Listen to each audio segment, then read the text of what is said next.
Պարոն վարչապետ, քիչ առաջ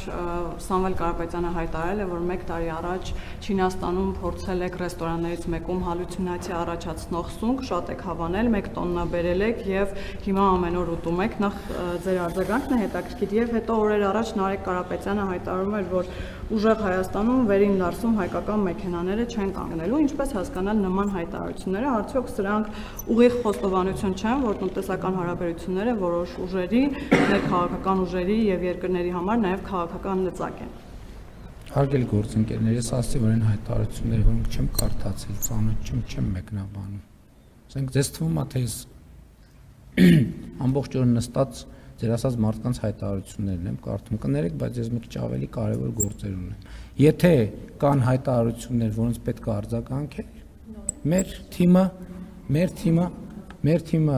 ինձ կտեղեկացնի արձագանքելու անհրաժեշտության մասին, մի անհանգստացեք, արձագանքը չի ուշանա բոլոր այն դեպքերում,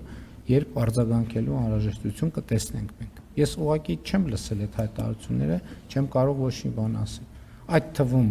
այն պատճառով, որ մի քիչ սովորականից ավելի շատ զբաղված եմ եղել ձեզ հայտնի հանգամանքների բերումով։ Եվ հիմա էլ ասուլիս եմ անում, թե չէ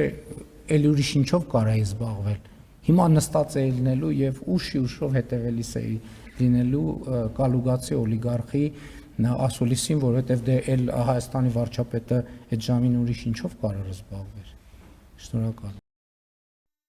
Հավանիչ տեսանյութը եւ բաժանորդագրվիչ նորությունները բաց չթողնելու համար